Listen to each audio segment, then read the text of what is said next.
हमारे पास एक parallel plate capacitor है,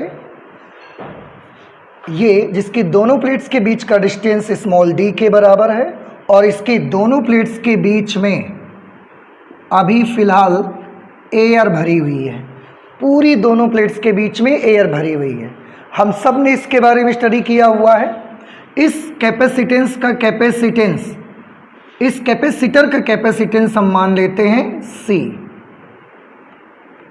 ओके, अच्छा, अब यही वाला कैपेसिटर हम लेते हैं, लेकिन इसी कैपेसिटर की जो दोनों प्लेट्स हैं ना, इन दोनों प्लेट्स के बीच में हम एक डाइलेक्ट्रिक मटेरियल भर देते हैं, हम एक परावैद्युत पदार्थ भर देते हैं। और ऐसा डाइलेक्ट्रिक मटेरियल ये देखिए भरा हुआ है। कैपेसिटर वही वाला है, दोनों के प्लेट्स के बीच की भी दोनों प्लेट्स के बीच का डिस्टेंस स्मॉल डी है और डाइलेक्ट्रिक मटेरियल ये भरा हुआ है। यहाँ एयर थी, यहाँ पर ये डाइलेक्ट्रिक मटेरियल भरा हुआ है। डाइलेक्ट्रिक मटेरियल आप सभी स्टूडेंट्स जानते हैं, डाइलेक्ट्रिक मटेरियल ने भरा, उसका डाइलेक्ट्रिक कांस्टेंट K के बराबर है। तो इस कैपेसिटर का कैपेसिटेंस कितना होगा? तो हमने पढ़ा था कि इस कैपेसिटर का कैपेसिटेंस होगा K टाइम्स C का K गुना हो जाएगा। क्यों हो जाता है इसकी स्टडी हम पहले कर चुके हैं कि जैसे ही हम डाइलेक्ट्रिक मटेरियल प्लेट्स के बीच में भरते हैं, प्लेट्स के बीच का जो ओरिजिनल इलेक्ट्रिक फील्ड होता है वो कम हो जाता है। कितना हो जाता है? तो अगर ओरिजिनल इलेक्ट्रिक फील्ड E होगा इसके बीच में, सपोज कि इलेक्ट्रिक फील्ड अगर ओरिजिनल E है, तो डाइलेक्ट्रिक मटेरियल भर देने से अब वो इलेक्ट्रिक फील्ड आपका E अपॉन K रह जाता था। इलेक्ट्रिक फील्ड कम हो जाता था, इलेक्ट्रिक फील्ड कम हो जाता था तो दोनों के बीच का पोटेंशियल डिफरेंस भी कम हो जाता था। पोटेंशियल डिफरेंस को फिर से उसकी हाईएस्ट वैल्यू तक पहुंचाने के लिए हम उस पर और चार्ज स्टोर कर सकते हैं। इस वजह से डाइलेक्ट्रिक मटेरियल भर देने से कैपेसिटेंस K टाइम्स इंक्रीज हो जाता है। अब इसी में आपके इंटेलिजेंस को चेक करने के लिए, आपके नॉलेज को चेक करने के लिए कि आपने पूरा प्रोसीजर समझा है कि नहीं समझा अच्छे से, आपको कैपेसिटर के बारे में पूरा बेसिक का नॉलेज है या नहीं है, ये चेक करने के लिए आपको अलग अलग सिचुएशंस दी जा सकती हैं बेटा। कैसी सिचुएशन? उनमें से एक सिचुएशन मैंने यहाँ पर ऑलरेडी बना के रखी है। हमारे पास एक पैरेलल प्लेट कैपेसिटर है। एक चीज़ मैं और बता दूं, ये जो पैरेलल प्लेट कैपेसिटर था, आप हमेशा जानते हैं कि चार्ज हमेशा प्लेट्स के अंदर साइड होता है, लेकिन आज हमने बाहर की तरफ बना दिया है। देखिए, तो आप ये मत सोचिएगा कि चार्ज बाहर होता है, क्योंकि अंदर हमने डाइलेक्ट्रिक मटेरियल भरा हुआ है, इसलिए चार्ज बनाने की जगह मेरे पास नहीं थी, मैंने बाहर बना के दिखा दिया है। अदरवाइज चार्ज जो होता है वो हमेशा ही पैरेलल प्लेट कैपेसिटर की प्लेटों के अंदर की तरफ रहता है, बाहर नहीं रहता। हम ऑलरेडी डिस्कस कर चुके हैं। तो आपके इंटेलिजेंस को चेक करने के लिए एक पैरेलल प्लेट कैपेसिटर दिया गया आपको। उस पैरेलल प्लेट कैपेसिटर में एक तरफ से चार्ज देते हैं और दूसरी तरफ से प्लेट को हम अर्थ से कनेक्ट कर देते हैं। ये आप सभी स्टूडेंट्स को पता है। अब उसके बीच में हमने डाई इलेक्ट्रिक मटेरियल भरा, लेकिन डाइलेक्ट्रिक मटेरियल जो भी हमने डाला, वो डाइलेक्ट्रिक मटेरियल जो हमारा कैपेसिटर था उसके प्लेट्स के बीच का डिस्टेंस स्मॉल d था, हमने डाइलेक्ट्रिक मटेरियल पूरे गैप में नहीं भरा। प्लेट्स के बीच का कुछ गैप है, d दूरी तक गैप है, इसके बीच का d डिस्टेंस का गैप है। तो हमने जो डाइलेक्ट्रिक मटेरियल भरा वो इसके जैसा नहीं भरा। इसमें कैसा भरा था? जितनी प्लेट्स के बीच में जगह थी पूरा का पूरा डाइलेक्ट्रिक मटेरियल में भर दिया था, एक भी जगह हमने छोड़ी नहीं थी वहाँ पे। लेकिन इस कंडीशन में हमने प्लेट्स के बीच जो डिस्टेंस d है, तो पूरी d डिस्टेंस पर हमने ये डाई इलेक्ट्रिक मटेरियल नहीं भरा हुआ है, हमने केवल थोड़ी सी जगह पर भरा हुआ है। T मोटाई तक का भरा हुआ है। T मोटाई का एक डाई इलेक्ट्रिक मटेरियल की स्लैब हमने ली और वो इसके बीच में डाल दी। यहाँ पर और यहाँ पर अभी भी एयर है। देखिए यहाँ ये डाइलेक्ट्रिक मटेरियल पड़ा हुआ है, लेकिन यहाँ पर अभी भी एयर है। हमने फिर से मान लिया कि जो ये डाइलेक्ट्रिक मटेरियल हमने भरा है इसका डाइलेक्ट्रिक कांस्टेंट K के बराबर है। तो अब आपके इंटेलिजेंस को चेक करने के लिए इस प्रकार की सिचुएशन दी जा सकती है, and this is very most important situation.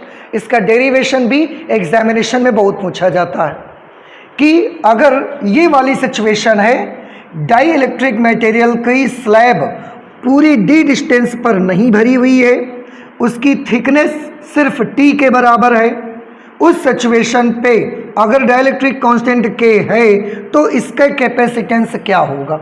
क्या इस सिचुएशन में भी कैपेसिटर का कैपेसिटेंस K टाइम्स C होगा या कुछ और होगा? तो K टाइम्स C होने पर हमें थोड़ा सा भी डाउट है। क्यों? क्योंकि K टाइम्स C तो तब होता है जब प्लेट्स के बीच के पूरे गैप में मटेरियल भर दिया जाता है। आज पूरे गैप में मटेरियल नहीं भरा गया, थोड़ी सी जगह पर मटेरियल भरा गया है। तो इस सिचुएशन पे मुझे पता लगाना है कि कैपेसिटेंस कितना होगा। सबसे पहले हम ये जिक्र कर लेते हैं कि इसमें हमने लिया क्या क्या है, उसको नोट कर लेते हैं और फिर पता लगाते हैं कि कैपेसिटेंस क्या होगा। हमने मान लिया कि जो कैपेसिटर है इसकी प्रत्येक प्लेट का क्षेत्रफल A है,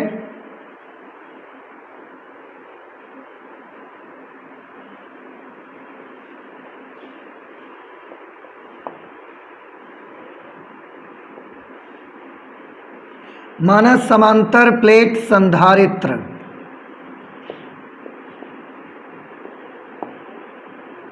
की प्रत्येक प्लेट का क्षेत्रफल A तथा समांतर प्लेट संधारित्र की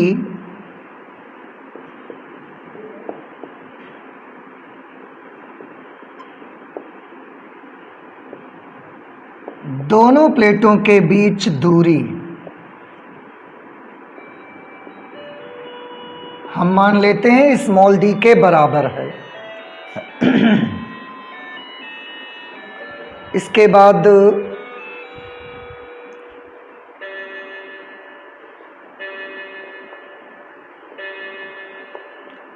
प्लेटों के बीच के परावैद्युतांक, प्लेटों के बीच के परावैद्युतांक तथा T मोटाई का परावैद्युत पदार्थ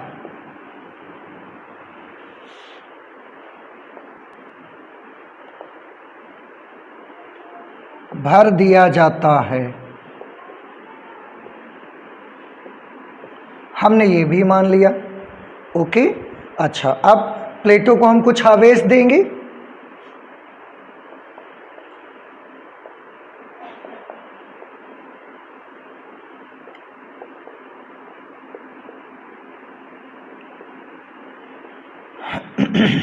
माना समांतर प्लेट संधारित्र को दिया गया आवेश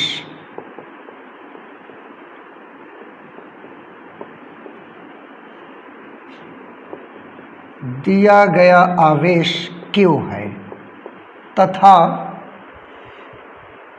प्लेट पर आवेश का पृष्ठ घनत्व सरफेस चार्ज डेंसिटी तथा प्लेट पर आवेश का पृष्ठ घनत्व, इन चीज़ों की हमको ज़रूरत पड़ेगी, इसलिए मैं ये मान ले रहा हूँ। प्लेट पर आवेश का पृष्ठ घनत्व सिग्मा है। तब बेटा आप सभी लोग सिग्मा के बारे में ऑलरेडी पढ़ चुके हैं। आवेश का पृष्ठ घनत्व सिग्मा इज इक्वल टू क्या होता है?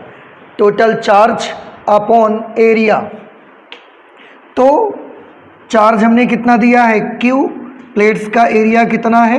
A। अब अगर यहाँ से मैं Q की वैल्यू निकालूंगा तो कितना आ जाएगा? Sigma into A। ओके, यहाँ तक हमने कर लिया।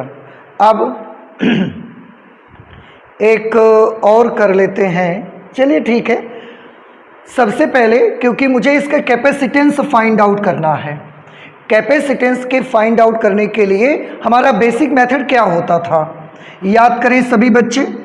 मैंने सबसे शुरू में जब भी हम कभी कैपेसिटर का कैपेसिटेंस फाइंड किया था, सबसे शुरू में मैंने इसके मेथड को डिस्क्राइब किया था आपके लिए। क्या डिस्क्राइब किया था कि कैपेसिटेंस का एक बेसिक फॉर्मूला होगा।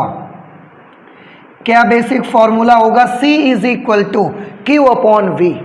और पूरे लेशन में जहां कहीं भी कैपेसिटेंस आपको फाइंड करना होगा वहां यही वाला फॉर्मूला आप लगाएंगे। इस वाले फॉर्मूले में क्या क्या है? जिस कैपेसिटर का कैपेसिटेंस आपको फाइंड करना है उसको Q चार्ज दीजिए और उसकी दोनों प्लेट्स के बीच में जितना भी पोटेंशियल डिफरेंस डेवलप हुआ है उसको कैलकुलेट कर लीजिए और उसके बाद चार्ज अपॉन पोटेंशियल डिफरेंस करेंगे, डायरेक्टली आपको कैपेसिटर का कैपेसिटेंस मिल जाएगा। ओके, मैं एक बार फिर से बता दूं आपको, सभी बच्चे इस बात को गौर से सुन लें कि किसी भी कैपेसिटर का what is the basic method to find out the capacitance of any capacitor. पहले भी हम जिक्र कर चुके हैं कि कैपेसिटर को आप Q चार्ज दीजिए, Q चार्ज दीजिए और उसकी दोनों प्लेट्स के बीच कितना विभवांतर उत्पन्न होता है उस विभवांतर को कैलकुलेट कर लीजिए। Q चार्ज देने से विभवांतर कैलकुलेट कर लीजिए, उसके बाद Q अपॉन V कर दीजिए, आपको बड़ी आसानी से आपके कैपेसिटेंस की वैल्यू मिल जाएगी। ठीक है, बस इतना सा आपको करना है। तो हमने क्या किया कि माना समांतर प्लेट संरचना को दिया गया आवेश Q है और ये हमने कर लिया। हम करना ये चाहते हैं कि इसके प्लेट्स के बीच का पोटेंशियल डिफरेंस कैलकुलेट करना चाहते हैं। ठीक है, अब थोड़ा ध्यान से सभी बच्चे देखेंगे पोटेंशियल डिफरेंस कैसे कैलकुलेट होगा प्लेट्स के बीच का। तो प्लेट्स के बीच का पोटेंशियल डिफरेंस बेटा जो कैलकुलेट होगा, एक चीज़ और, हाँ, इसका परावैद्युतांक हमने के मान ही लिया हुआ है। पोटेंशियल डिफरेंस कैलकुलेट करना है जो, उसके लिए थोड़ा ध्यान से देखें। दोनों प्लेट्स के बीच में कुछ दूरी पर तो बेटा यहाँ पर हवा भरी हुई है, एयर है, और कुछ दूरी पर यहाँ पर डाइलेक्ट्रिक मटेरियल है। आप सभी स्टूडेंट्स जानते हैं कि प्लेट्स के बीच में डाइलेक्ट्रिक मटेरियल डाल देने से electric field means potential difference बदल जाता है, चेंज हो जाता है। इसका मतलब ये हुआ कि प्लेट्स के बीच अगर मैं ये मान लूँ +2 इलेक्ट्रिक फील्ड होता है,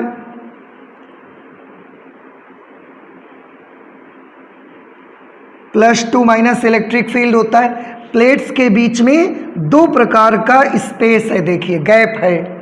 एक वो गैप जिसमें सिर्फ एयर भरी हुई है और एक वो जहां पर डाइलेक्ट्रिक मटेरियल भरा हुआ है। पोटेंशियल डिफरेंस कैलकुलेट करने का हमारे पास एक बहुत ही सिंपल सा फॉर्मूला है, E × D। पहले भी आप इस फॉर्मूले को यूज़ कर चुके हैं, ये कोई नया फॉर्मूला नहीं है। आप याद करें E बराबर -dV/dr लेते थे, तो उस सिचुएशन पे dV की वैल्यू क्या होगी? E × dr। dV is equal to E × dr। Electric field intensity में डिस्टेंस से मल्टीप्लाई करवा देंगे तो आपको पोटेंशियल डिफरेंस की वैल्यू मिल जाएगी। ओके,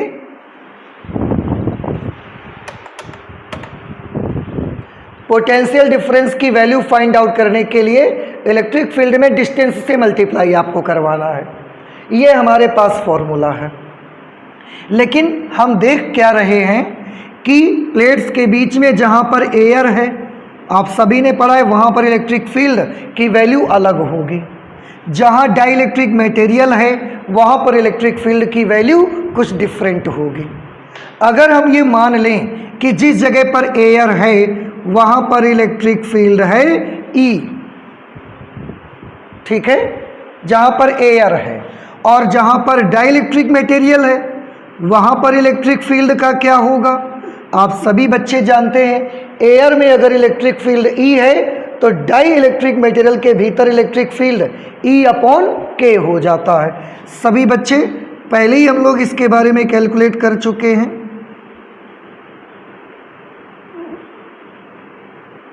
अब इलेक्ट्रिक फील्ड की वैल्यू इसके अंदर E/K हो जाएगी। तो हमने क्या देखा, यहाँ इलेक्ट्रिक फील्ड अलग है एयर में और डाइलेक्ट्रिक मटेरियल के अंदर इलेक्ट्रिक फील्ड अलग है। पोटेंशियल डिफरेंस कैलकुलेट करने के लिए जो हमने ये फॉर्मूला देखा E/D electric field multiplied by distance, इससे दोनों प्लेट्स के बीच का पोटेंशियल डिफरेंस हमको मिल जाएगा। लेकिन ध्यान रहे एक चीज़ कि ये फॉर्मूला उसी समय एप्लीकेबल होगा जब पूरी D डिस्टेंस पर इलेक्ट्रिक फील्ड एक जैसा हो। बिल्कुल समझ आया? पूरी D डिस्टेंस तक इलेक्ट्रिक फील्ड एक ही जैसा E होगा, फिर आप E को D से मल्टीप्लाई करेंगे और दोनों प्लेट्स के बीच का पोटेंशियल डिफरेंस आपको मिल जाएगा। बट इन दिस कंडीशन दोनों प्लेट्स के बीच का डिस्टेंस तो अभी भी D है, लेकिन इस पूरे D डिस्टेंस पर इलेक्ट्रिक फील्ड एक जैसा नहीं है। यहाँ पर इलेक्ट्रिक फील्ड E है, यहाँ पर भी E है, लेकिन यहाँ पर इलेक्ट्रिक फील्ड E/K है। तो E/K इलेक्ट्रिक फील्ड कितने डिस्टेंस तक है? E/K electric field dielectric material के अंदर है ना, तो कितनी दूरी तक E/K है? T डिस्टेंस तक E/K है। और इसके बाहर जो एयर भरी हुई है उसमें इलेक्ट्रिक फील्ड कितना है? E। अब मुझे आप बता सकते हैं फिर से E/K इलेक्ट्रिक फील्ड कितनी डिस्टेंस तक है? तो बड़ा सिंपल है, E/K electric field T distance तक है, इसके बाहर तो नहीं है ना। अच्छा, E इलेक्ट्रिक फील्ड कितने डिस्टेंस तक है? तो बेटा E इलेक्ट्रिक फील्ड तो यहाँ एयर में है, दोनों प्लेट्स के बीच का डिस्टेंस कितना था? D। एयर और प्लेट ये डाइलेक्ट्रिक मटेरियल कितनी डिस्टेंस पर पड़ा हुआ है? T डिस्टेंस पर। तो एयर कितनी दूर पर बची आपकी? आप ऐसे समझ सकते हैं कि अगर एक दीवार से दूसरी दीवार तक के बीच का डिस्टेंस 5 मीटर है, उसके बीच 3 मीटर डिस्टेंस का एक पिलर हमने खड़ा कर दिया, तो कितनी बची जगह जिसमें एयर अभी भी है? 2 मीटर। कैसे निकाल लिया आपने? पूरी डिस्टेंस में से इसको माइनस कर दिया आपने। तो यही तो हम आपको बताना चाहते हैं। फिर से बताइए, कितनी प्लेट्स के बीच कितने डिस्टेंस तक एयर भरी हुई है, या कितनी डिस्टेंस तक इलेक्ट्रिक फील्ड E है हमारा? आंसर है D - T डिस्टेंस तक। पूरे डिस्टेंस में ये T हम माइनस कर देंगे। और कितनी डिस्टेंस तक इलेक्ट्रिक फील्ड E/K है? T डिस्टेंस तक E/K है। तो पोटेंशियल डिफरेंस का ये फॉर्मूला आप तभी यूज़ कर सकते हैं जब पूरी D डिस्टेंस तक इलेक्ट्रिक फील्ड E होगा, फिर आप E को D से मल्टीप्लाई करेंगे, potential difference between the plates मिल जाएगा आपको। लेकिन इस सिचुएशन पे यहाँ के इलेक्ट्रिक फील्ड अलग है, यहाँ का इलेक्ट्रिक फील्ड अलग है, पूरी D डिस्टेंस पर एक जैसा इलेक्ट्रिक फील्ड नहीं है, तो हम डायरेक्टली तो ऐसे नहीं निकाल सकते भाई। फिर क्या करना पड़ेगा? और ये सिचुएशन बेटा सेम वैसी ही है। मैं एक एग्जांपल से आपको क्लियर कर दूं, ये बिल्कुल सिचुएशन सेम उसी तरह की है जैसे अगर एक बिंदु यहाँ पर A है और एक बिंदु यहाँ पर B है। आपको बताया जाए कि एक बिंदु A से B तक हम 40 किलोमीटर प्रति घंटे की रफ्तार से चले, 40 किलोमीटर पर आवर की स्पीड से चले, और यहाँ से यहाँ पहुँचने में हमको टाइम लगा 5 आवर्स। तो टोटल डिस्टेंस कितनी होगी बता सकते हैं आप मुझे? डिस्टेंस का फॉर्मूला क्या होता है? दूरी बराबर चाल गुणे समय। Distance is equal to speed into time. Speed into time करेंगे 200 किलोमीटर डिस्टेंस आ जाएगा। लेकिन आपने ये फॉर्मूला कब यूज़ किया? जब पूरे 5 घंटे तक आपकी स्पीड 40 किलोमीटर पर आवर की थी, बीच में स्पीड चेंज नहीं हुई। अगर बीच में स्पीड 40 की 50 हो गई होती, फिर क्या यही सूत्र लग पाता? फिर नहीं लगा पाते आप।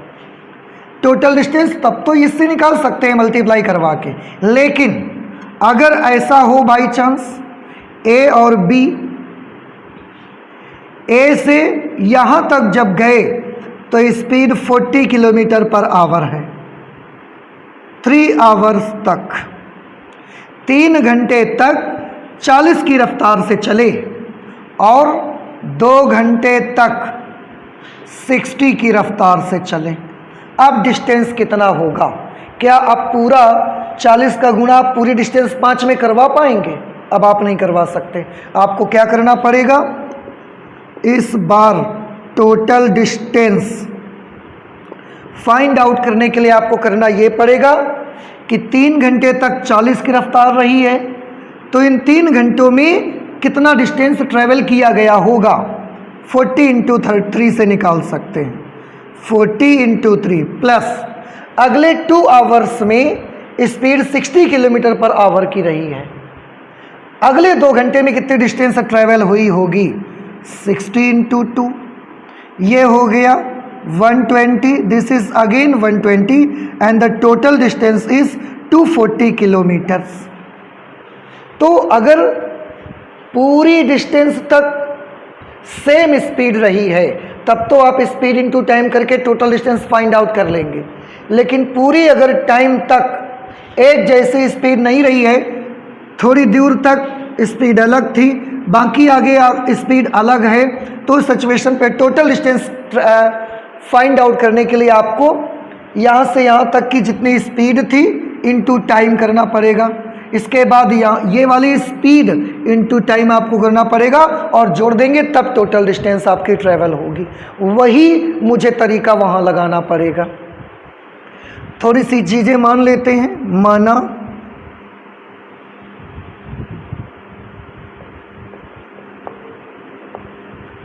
प्लेटों के बीच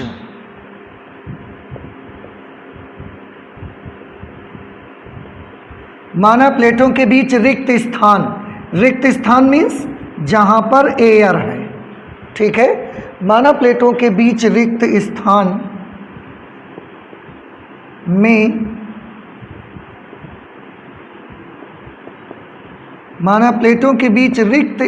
में विद्युत क्षेत्र E है, हमने अभी आपको बताया।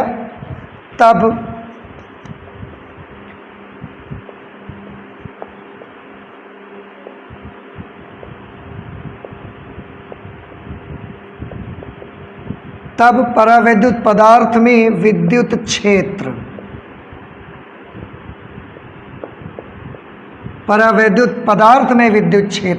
सभी लोग जानते हैं परावैद्युत पदार्थ के अंदर इलेक्ट्रिक फील्ड E/K हो जाएगा अगर डाइलेक्ट्रिक कांस्टेंट K है तो, ठीक है। तब प्लेटों के बीच कुल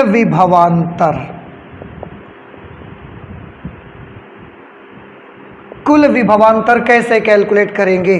तो अभी मैंने बताया एयर में इलेक्ट्रिक फील्ड E है, डाइलेक्ट्रिक मटेरियल के अंदर E/K है। आपको करना क्या है? Electric field multiplied by distance से पोटेंशियल निकलता है ना, तो मुझे 2 जगह पोटेंशियल निकालना पड़ेगा। एयर में भी पोटेंशियल चाहिए और डाइलेक्ट्रिक मटेरियल के भीतर भी पोटेंशियल चाहिए, और इसके बाद दोनों को हम ऐड कर देंगे। ये एग्जांपल देखा आपने, उससे मुझे टोटल पोटेंशियल डिफरेंस मिल जाएगा। तो potential difference in air plus potential difference in dielectric material.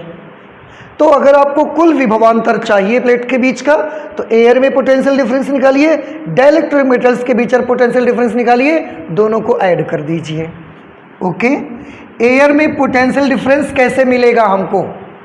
Answer है, आप एयर में जो भी इलेक्ट्रिक फील्ड है उसको मल्टीप्लाई कर दीजिए, किससे?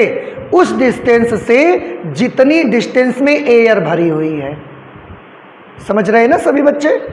इलेक्ट्रिक फील्ड, आपको एयर में इलेक्ट्रिक पोटेंशियल डिफरेंस चाहिए, तो एयर के इलेक्ट्रिक फील्ड को जितनी डिस्टेंस पर एयर है उस डिस्टेंस से मल्टीप्लाई कर दीजिए। अभी हमने बताया आपको एयर में इलेक्ट्रिक फील्ड है AE और प्लेट्स के बीच कितनी डिस्टेंस में एयर भरी हुई है, तो टोटल डिस्टेंस है d, जिसमें से t डिस्टेंस में डाइलेक्ट्रिक मटेरियल भरा है, तो जगह जो बची हमारे पास वो बची d माइनस टी, और d माइनस टी दूरी तक एयर भरी हुई है।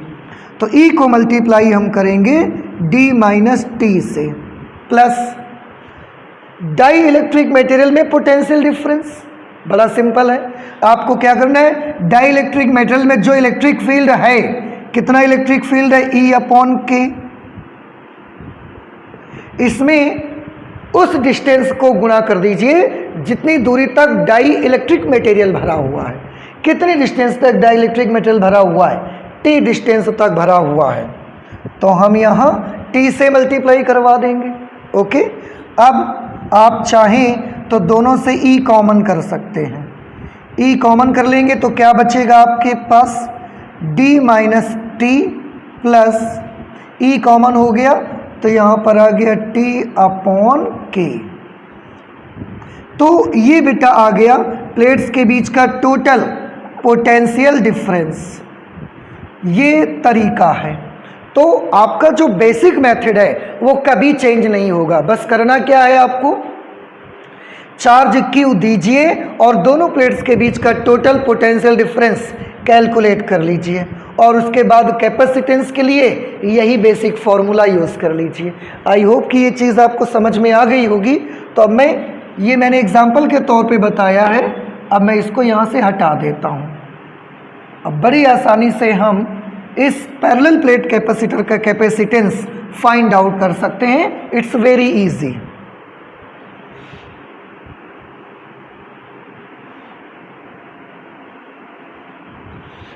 अतः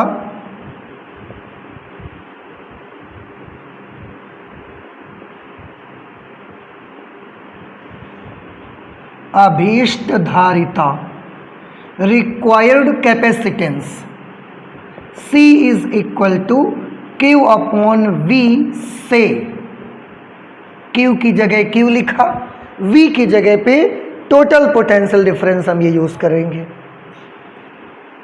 टोटल पोटेंशियल डिफरेंस के लिए E under bracket D minus T plus T upon K। Okay, अब क्या करेंगे, Q की जगह पर हम सिग्मा इंटू A लिख सकते हैं, तो Q की जगह मैं लिख दूंगा sigma into A upon, E की जगह पर आप E लिख सकते हैं, या आप यहाँ पर एक काम भी कर सकते हैं। आप सभी लोग याद करें कि समांतर प्लेट संधारित्र की प्लेट्स के बीच इलेक्ट्रिक फील्ड की वैल्यू क्या होती थी। अगर ये समांतर प्लेट संधारित्र है, इसकी प्लेट्स के बीच इलेक्ट्रिक फील्ड E है, तो E की वैल्यू यहाँ पर कितनी होती थी, E की वैल्यू होती है सिग्मा अपॉन एप्सिलॉन नॉट। सभी ने पढ़ा है, गॉस थ्योरम जब हम पढ़ रहे थे, गॉस थ्योरम के एप्लीकेशन में ये वैल्यू निकाल के हम लाए थे। तो वहाँ से E की जगह पर हम सिग्मा अपॉन एप्सिलॉन नॉट भी लिख सकते हैं, sigma upon epsilon not under bracket D minus T plus T upon K। Okay, यहाँ सिग्मा से आप सिग्मा कैंसिल कर देंगे, एप्सिलॉन नॉट पलट करके ऊपर आ जाएगा। So capacitance will be equal to epsilon naught into A, epsilon naught into A upon D minus T plus T upon K। ये कैपेसिटेंस का रिक्वायर्ड फॉर्मूला आपको मिल जाएगा। तो अगर किसी समांतर प्लेट संधारित्र की प्लेटों के बीच T मोटाई की एक परावैद्युत पदार्थ की पट्टी हम रख देते हैं, एक स्लैब रख देते हैं, उस सिचुएशन पे संधारित्र की धारिता का सूत्र ये होगा epsilon not A upon D minus T plus T upon K। आप सभी स्टूडेंट्स को याद रखना है। और हमने कैसे ये काम किया मैं आपको कई बार बता चुका हूँ। किसी भी संधारित्र का आगे से हमेशा याद रखें, आप जब कॉम्पिटिटिव एग्जामिनेशन में जाएंगे तो वहाँ पर भी आपसे इस तरीके के क्वेश्चंस पूछे जा सकते हैं। बेसिक मेथड हमारा क्या है, बेसिक मेथड हमारा बस इतना है कि आप कैपेसिटर को चार्ज Q दें, चार्ज Q देने के बाद उसके प्लेट्स के बीच का टोटल पोटेंशियल डिफरेंस कैलकुलेट करें। हमने कैसे कैलकुलेट किया, आपने देखा कि प्लेट्स के बीच में कुछ दूर तक एयर भरी थी, कितनी दूर तक, d माइनस टी डिस्टेंस तक, और कुछ डिस्टेंस तक डाइलेक्ट्रिक मटेरियल भरा था। कितने डिस्टेंस तक था, t डिस्टेंस तक भरा हुआ था। आपको करना ये है कि एयर में जो इलेक्ट्रिक फील्ड है उसका मल्टीप्लिकेशन एयर वाली डिस्टेंस से करवा देंगे, प्लस डाइलेक्ट्रिक मटेरियल के अंदर जो इलेक्ट्रिक फील्ड है उसका मल्टीप्लिकेशन डाइलेक्ट्रिक मटेरियल की डिस्टेंस से करवा देंगे। दोनों को ऐड कर दीजिए, टोटल पोटेंशियल डिफरेंस आपको मिल जाएगा। और इसके बाद Q अपॉन V का फॉर्मूला यूज़ करेंगे। Q की जगह सिग्मा इंटू A, E की जगह सिग्मा अपॉन एप्सिलॉन नॉट। जैसे यूज़ करेंगे सिग्मा से सिग्मा कैंसिल हो जाएगा, आपका आंसर आपको मिल जाएगा। So this is the required formula for the capacitance of a capacitor partially filled with dielectric material. इसका आर्टिकल हमने नहीं बनाया है, बना देते हैं हम लोग कि ये क्या आर्टिकल है।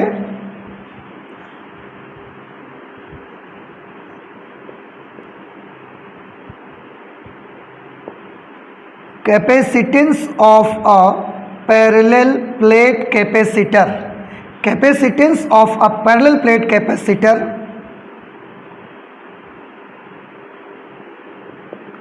partially filled with dielectric material।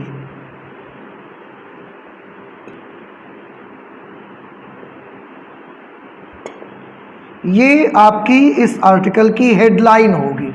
तो मेरे से थोड़ी सी भूल हो गई है, आप इसको सबसे ऊपर, यही आपका आर्टिकल है।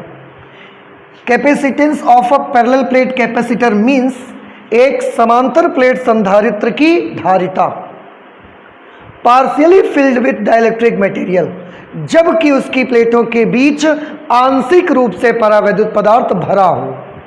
क्या आर्टिकल बनेगा? समांतर प्लेट संधारित्र की धारिता जबकि उसकी प्लेटों के बीच आंशिक रूप से परावैद्युत पदार्थ भरा हो, पूरे में ना भरा हो, उस समय ये वाला फॉर्मूला रहेगा। तो आई होप कि आपको ये समझ में आ गया होगा। फिलहाल अब मैं इसे इरेज कर देता हूँ, आप प्लीज़ इसे जल्दी से नोट कर लीजिए। ओके, इसमें एक चीज़ बेटा और देखने की है। अभी देखने वाली बात ये है कि अभी फॉर्मूला तो हमने कैलकुलेट करके निकाल लिया, लेकिन अभी हम ये जान नहीं पाए हैं फिलहाल कि इस तरीके से स्लैब इसमें डालने से कैपेसिटेंस डिक्रीज हुआ या इंक्रीज हुआ या सेम रहा, अभी ये समझ नहीं पाए। उसके लिए मैं इस फॉर्मूले को थोड़ा सा और कैलकुलेट करना चाहता हूँ। Epsilon naught A upon D. ध्यान से देखें बेटा, इससे और इससे, इन दोनों टर्म्स से हम माइनस कॉमन कर लेते हैं। माइनस कॉमन कर लेंगे तो क्या बचेगा? माइनस कॉमन किया है, अंदर का निशान बदल जाएगा, तो ये t माइनस टी अपॉन के हो जाएगा। इस तरह से ये कैपेसिटेंस की वैल्यू आ जाएगी। अब आप देख सकते हैं ध्यान से, जब समांतर प्लेट संधारित्र के बीच में एयर होती है, स्पेस रहता है, फ्री स्पेस, उस समय धारिता का फॉर्मूला होता है epsilon naught A upon D. सभी बच्चों को याद आया? अगर प्लेट्स के बीच में एयर भरी हुई है तो समांतर प्लेट संधारित्र की धारिता का ये फॉर्मूला होता है। आज जब हमने पार्शियली डाइलेक्ट्रिक मटेरियल भर दिया है तो ये फॉर्मूला आ गया। अब आप देख के बताइए, इलेक्ट्रिक फील्ड पहले के रिस्पेक्ट में घट गया है या बढ़ गया है? कैपेसिटेंस सॉरी, बढ़ गया है कि घट गया है? थोड़ा सा ध्यान से देखिए, मैं आपको बताता हूँ। पहले डिस्टेंस नीचे, ऊपर का तो सेम पार्ट है, एप्सिलॉन नॉट ए एप्सिलॉन नॉट ए। इसमें डिनोमिनेटर में क्या है? डी। इसमें डिनोमिनेटर में क्या है? डी माइनस टी अपॉन के। डी में से हमने कुछ माइनस किया हुआ है, ठीक है? डी में से माइनस किया है हमने, इतनी सी चीज़ आप देखिए। इसका मतलब हमारा डिनोमिनेटर उस डिनोमिनेटर की तुलना में छोटा है, माइनस किया है ना आपने डी में से थोड़ा। अब अगर डिनोमिनेटर छोटा है तो कैपेसिटेंस क्या हो गया? कैपेसिटेंस बढ़ जाएगा, ठीक है? अगर ये घट जाएगा तो ये बढ़ जाएगा। तो हम क्या लिख सकते हैं?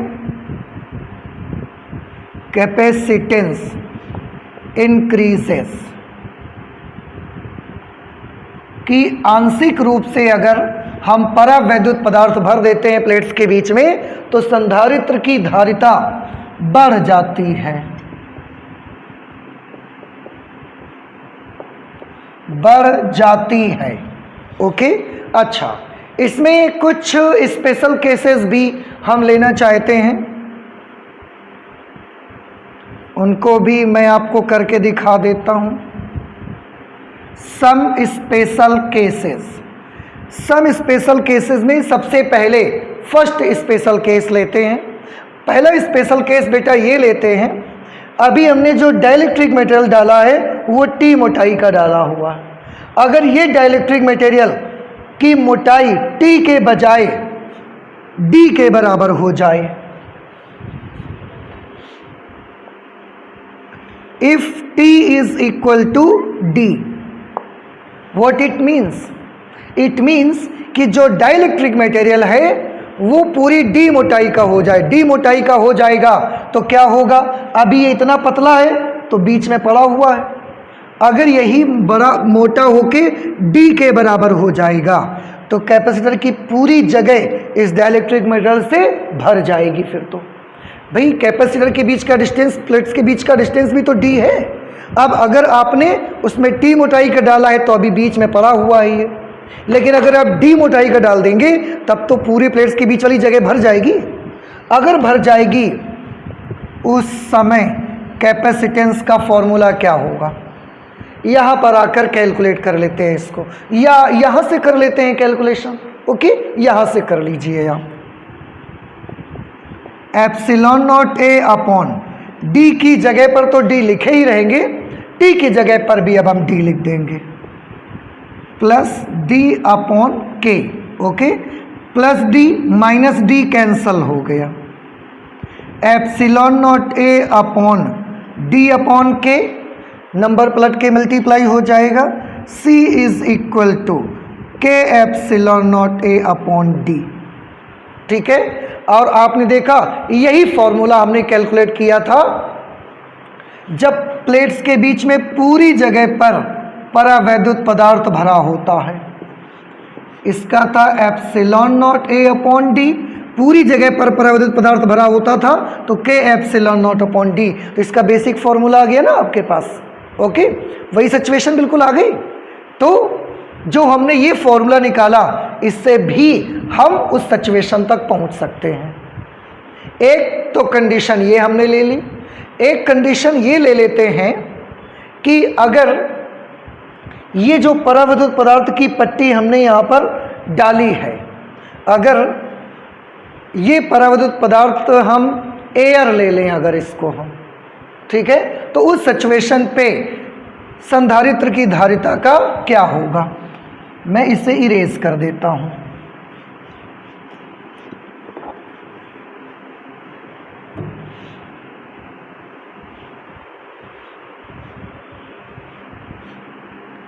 स्पेशल केस 2 पे ले लेते हैं। यदि K is equal to 1 means हमने जो ये डाइलेक्ट्रिक मटेरियल भरा हुआ है उसका परावैद्युतांक 1 के बराबर है। अगर डाइलेक्ट्रिक मटेरियल का परावैद्युतांक 1 के बराबर है, इसका क्या मतलब है? इसका मतलब ये है कि ये जो परावैद्युत पदार्थ आपने भरा है ये एयर है या फ्री स्पेस है, क्योंकि K तो 1 एयर या फ्री स्पेस का ही होता है। इसका मतलब है कि या तो हमने एयर भरा हुआ है या उसकी प्लेट्स के बीच में फ्री स्पेस है। उस सिचुएशन पे धारिता का फॉर्मूला क्या होगा? Therefore C will be equal to epsilon not A upon D minus, जहाँ भी K है वहाँ मैं 1 लिख दूंगा, D माइनस, आप ब्रैकेट ओपन कर सकते हैं तो D minus T plus minus minus plus हो जाएगा, प्लस T अपॉन 1। K है ना, K की जगह हमने क्या कर दिया? 1 कर दिया। अब आप इसे ध्यान से देखें, epsilon not A upon D minus T plus T, 1 से टी को डिवाइड करेंगे T, minus T plus T, this is cancelled, it will become epsilon naught A upon D. अब फिर से बेटा एक बार याद करिए आप कि जब समांतर प्लेट संधारित्र की दोनों प्लेट्स के बीच एयर अगर भरी होती है तो उस समय संधारित्र की धारिता का सूत्र epsilon naught A upon D आया है, और पहले भी हम कैलकुलेट कर चुके हैं, तो एयर भरे होने पर धारिता epsilon naught A upon D ही आती थी। इसका मतलब है कि हमारे फॉर्मूले में कोई प्रॉब्लम नहीं है, हमारा जो रिक्वायर्ड फॉर्मूला, जो बेसिक फॉर्मूला हमने इसके लिए बनाया हुआ है, ये बेसिक फॉर्मूला बिल्कुल करेक्ट है। ओके, अच्छा एक चीज़ और लेना चाहते हैं इस पे, इसे मैं हटा देता हूँ, ठीक है, आप थोड़ा सा ध्यान रखिएगा, ये फर्स्ट कंडीशन मैं यहाँ से हटा दे रहा हूँ। स्पेशल कंडीशन नंबर 3 नंबर पे ले लेते हैं कि अगर मैंने इसकी जगह पर कोई मेटल प्लेट डाल दी है, यदि परावैद्युत पदार्थ एक धातु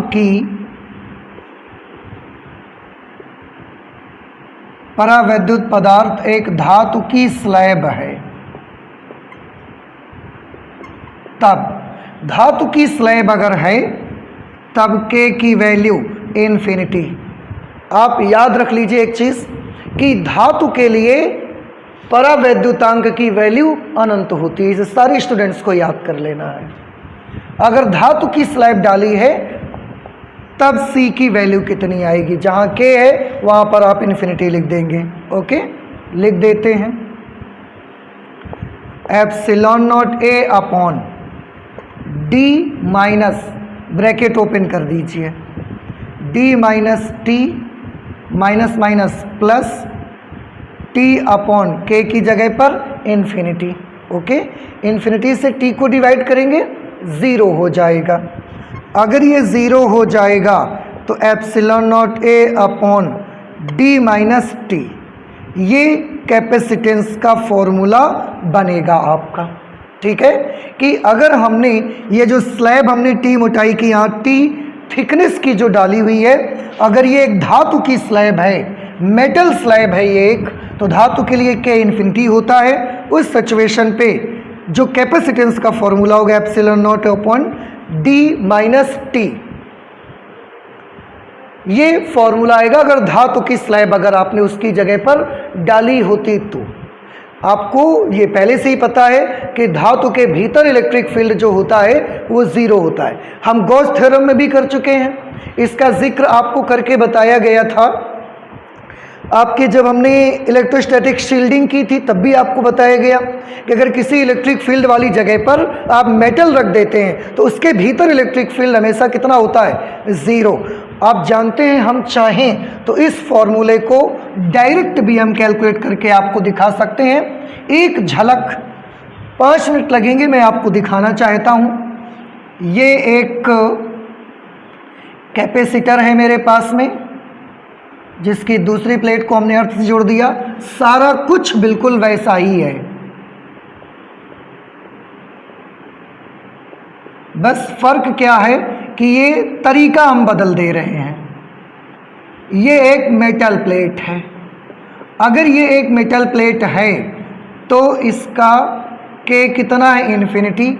अगर इसका K इन्फिनिटी है तो K की जगह इन्फिनिटी लिखोगे तो इन्फिनिटी से क्यों डिवाइड करोगे, कितनी वैल्यू आएगी, 0। इसके भीतर इलेक्ट्रिक फील्ड भी कितना होगा, 0 इलेक्ट्रिक फील्ड होगा। और हम ये ना भी करते इससे तो भी आप सभी स्टूडेंट्स को मालूम है कि अगर किसी इलेक्ट्रिक फील्ड वाली जगह पर कोई धातु की प्लेट रख दी जाती है तो उसके भीतर का इलेक्ट्रिक फील्ड हमेशा कितना हो जाता है, 0 हो जाता है। अब इस सिचुएशन पे कैपेसिटेंस अगर आप निकालने जाते तो फॉर्मूला क्या लगाते, Q अपॉन V लगाते, Q की जगह सिग्मा इंटू A, V की जगह पर क्या करते। फिर से देखिए, थोड़ी दूर तक एयर है और थोड़ी दूर तक क्या है, ये मेटल प्लेट है, धातु की स्लैब भरी हुई है, ये मेटल की स्लैब है। हमें पोटेंशियल डिफरेंस चाहिए टोटल पोटेंशियल डिफरेंस के लिए क्या करना, टोटल पोटेंशियल डिफरेंस के लिए एयर में electric field multiplied by distance, air में इलेक्ट्रिक फील्ड कितना E, और कितनी दूरी तक एयर भरी है इसके भीतर, तो आंसर है D माइनस T डिस्टेंस तक एयर भरी हुई है, प्लस मेटल के भीतर इलेक्ट्रिक फील्ड और मेटल के अंदर इलेक्ट्रिक फील्ड की वैल्यू कितनी है, 0, तो ये 0 हमने ले लिया। अब 0 मल्टीप्लाइड बाई, हम T लिखते भी अगर, क्योंकि मेटल के भीतर इलेक्ट्रिक फील्ड 0 है, 0 मल्टीप्लाइड बाई T लिखते, पोटेंशियल डिफरेंस निकालना है ना, इसलिए यहाँ पर सिग्मा इंटू ए, संधारित्र की प्लेटों के बीच विद्युत क्षेत्र की तीव्रता का सूत्र होता है sigma upon epsilon naught into D minus T, because this term will become 0। Okay, sigma से सिग्मा कैंसिल हो गया, नंबर पलट जाएगा, तो epsilon naught A upon D minus T ऐसे भी निकल के आ जाएगा, आप ध्यान से देख सकते हैं। तो हम चाहें तो स्पेशल केस बना के भी इसका सॉल्व कर सकते हैं, और अगर हम चाहें तो डायरेक्ट भी हमारे पास ये मेथड है, हम उससे भी सॉल्व कर सकते हैं। हमारे जो पुराने नॉलेज रहे हैं उनके हेल्प से हम इसको कैलकुलेट कर सकते हैं। एक स्पेशल केस मैं और बना के दिखाना चाहता हूं आपको कि अगर ये मेटल प्लेट संधारित्र के प्लेटों के बीच पूरी जगह पर भर दी जाए, उस समय क्या होगा। ओके, मैं इसको फिर से यहाँ से इरेज करना चाहता हूँ। आई होप कि आपको ये समझ में आ गई होगी। मैं यहाँ से इसको फिर हटा देना चाहता हूँ। स्पेशल केस नंबर 4, यदि समांतर प्लेट संधारित्र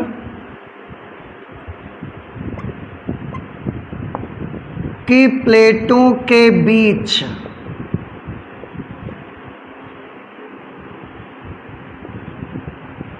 पूरे गैप में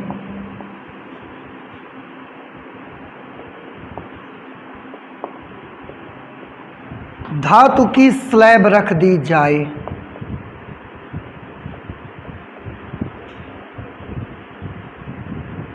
तब क्या होगा। क्या मैंने माना कि ये मेरे पास एक समांतर प्लेट संधारित्र है जिसकी दूसरी प्लेट हमेशा की तरह अर्थ से जुड़ी है, और पहली प्लेट पर हम चार्ज देते हैं, और इस संधारित्र की दोनों प्लेटों के बीच पूरी तरह से पूरा भर दिया हमने, और भर किससे दिया, मेटल से भर दिया। ये मेटल स्लैब यहाँ पर रखी हुई है, एक भी गैप हमने नहीं छोड़ा। तो यहाँ से यहाँ तक डिस्टेंस कितना था, d, और स्लैब कितनी दूर पर भरी हुई है, तो स्लैब भी तो पूरी जगह पर भर दी गई है, तो ये डिस्टेंस भी कितनी हो गई, d।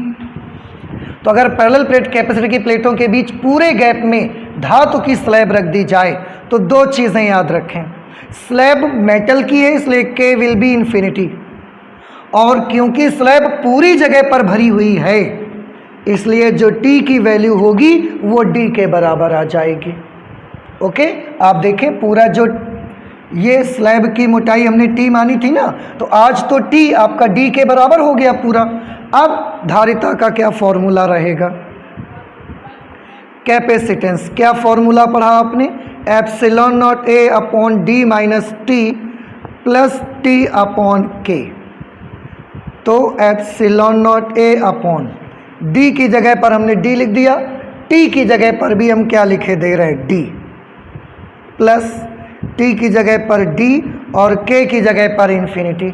ओके, थोड़ा ध्यान से देखिए, d से d cancel, plus minus epsilon not a d upon infinity, infinity से हम d को डिवाइड करेंगे, ये वैल्यू 0 हो जाएगी, और फिर 0 से एप्सिलॉन नॉट a को डिवाइड करेंगे, it will be infinity. It means कि अगर हम एक समांतर प्लेट संधारित्र लें और उसकी दोनों प्लेट्स के बीच में जो जगह पड़ी है पूरी जगह पर अगर मैं मेटल की स्लैब रख देता हूं, so at that situation the capacitance of that capacitor will be infinity. You can store more and more charge, you can store infinity charge to that capacitor. आप देख सकते हैं कैपेसिटेंस इन्फिनिटी के बराबर आ गया है उसका. तो आज बेटा हमने क्या चीज़ देखी, आज बड़ा इंपॉर्टेंट आर्टिकल हमने पढ़ा हुआ है. उस समांतर प्लेट संधारित्र की धारिता जिसकी प्लेटों के बीच आंशिक रूप से परावैद्युत पदार्थ भरा होता है, आंशिक रूप से परावैद्युत पदार्थ भरा होता है, उसकी धारिता का फॉर्मूला ये निकला था, हमने कैलकुलेट किया हुआ है. उसके बाद हमने बहुत सारे स्पेशल केसेस भी देखे. स्पेशल केस में ये भी एक स्पेशल केस देखा जिसको स्पेशल केस से भी निकाला मैंने और डायरेक्ट भी आपको निकाल के हमने दिखाया है, क्योंकि आपने गॉस थ्योरम में ही पढ़ रखा है कि मेटल प्लेट के भीतर इलेक्ट्रिक फील्ड जीरो रहता है. वही वाली चीज़ हमने यहाँ पर यूज़ कर ली. तो कैसे सॉल्व करेंगे उसका मेथड आपने देखा. आगे कभी भी कॉम्पिटिटिव एग्जामिनेशन तक में अगर इस तरीके की कोई सिचुएशन आ जाती है, बेसिक मेथड बस एक ही है, आप संधारित्र को चार्ज क्यू दें और उसकी दोनों प्लेट्स के बीच का पोटेंशियल डिफरेंस कैलकुलेट कर लीजिए और इसके बाद Q अपॉन V करके आप बड़ी आसानी से आंसर निकाल सकते हैं. Q की जगह पर सिग्मा इंटू ए लेना है. V जब कैलकुलेट करेंगे तो उसमें जो E आएगा उसकी जगह सिग्मा अपॉन एप्सिलॉन नॉट लेना है. बस इतना सा तरीका है. अब इसमें और भी तरह के बहुत सारे क्वेश्चंस हो सकते हैं. हो सकता है कि समांतर प्लेट संधारित्र के बीच अभी हमने एक स्लैब रखी है, हो सकता है एक से ज़्यादा अलग अलग के वाली, अलग अलग परावैद्युतांक वाली कई स्लैब इसके बीच में रख सकते हैं, पतली पतली पट्टियां कई रख सकते हैं. फिर आपसे धारिता पूछ सकते हैं, तो भी वही तरीका क्या करना है, क्यू चार्ज दीजिए, टोटल पोटेंशियल डिफरेंस कैलकुलेट कीजिए. कैसे करना है, E इंटू डी से करना है. जो E ले उसी की डिस्टेंस लीजिए और जैसे ही टोटल पोटेंशियल डिफरेंस कैलकुलेट हो जाए ये फॉर्मूला यूज़ करिए, कैपेसिटेंस आपको मिल जाएगा बड़ी आसानी से. तो आज हम लोग अपने इस आर्टिकल को यहीं तक रखते हैं. आगे और भी बहुत सारी पढ़ाई करेंगे, बहुत सारी चीज़ों को और भी हम लोग देखेंगे, अच्छी अच्छी चीज़ें. चलते हैं, मिलते हैं नेक्स्ट लेक्चर पे. Thank you.